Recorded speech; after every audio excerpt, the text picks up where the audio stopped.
to animating a walk cycle in Adobe Animate. A walk cycle can sound a little bit intense, but it's actually really simple if we break it down to its basics.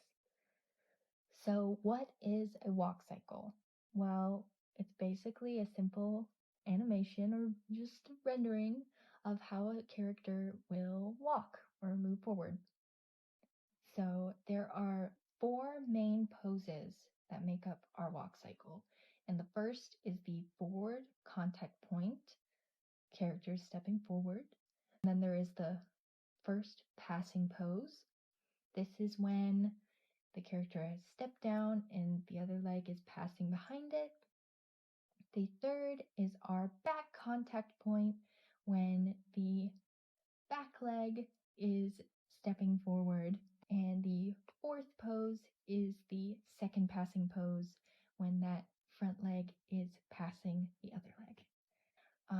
We're first just going to take a look at our character and how our character moves.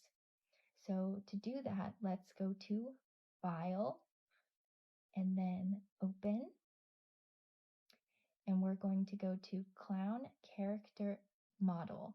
Now this should be in the Canvas page under Resources. So if you haven't downloaded that, go do that, because this is our character model that we will be working with. We'll go ahead and open that. So here she is. Let's set this to 50% so we can view her in all her glory. This is Pom Pom, our clown, who will be helping us to animate a walk cycle today. We're going to take her for a walk. So first of all, the method we are using to animate this character is with the bone tool. Now, as you might be able to see, on the cursor there is a little bone next to it when I hover over her limbs. That's because when I click on them, these little armatures come up for all of her limbs. This character has already been rigged with its bones, so you don't have to learn how to put that together today. But I am going to show you how they work. So the bone tool allows you to connect shapes and create joints and basically a skeleton that you can move your character with. So here you'll see there are lines, those are the bones, and the circular joints. That's where the character can bend. But this top joint right here with the diamond shape, that is the starting joint, the parent joint, it's also called.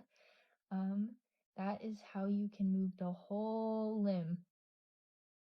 So it swings the whole arm. And to do that, you grab the area before the second joint and just under the parent joint. And that's how you can swing the whole limb. And that goes for any of these. You just grab that area under the first joint and you can swing the whole limb. But to get more specific with our movements, we can grab under the second joint here at the elbow, which allows us to bend it. And you can get a little crazy with it, but of course we want to keep it realistic, so we'll mostly be doing this action. And then there's also a wrist joint that allows you to just inch her hand back and forth. Now, as you can sort of see, as I'm moving these joints around, it's very easy for it to get a little out of hand. But don't worry about that. You can always undo, as I will do here.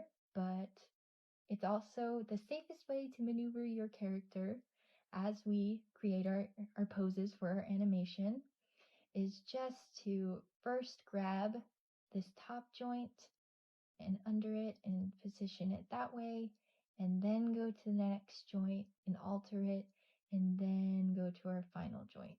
And these final joints with the feet and the hands are probably going to be the most sensitive to our movement because they are so small. But as long as you're really gentle with them, you should have no trouble maneuvering this character. All right, now that you've seen how to use the bones, our next video will be getting into how to actually create the poses that will make up the walk cycle.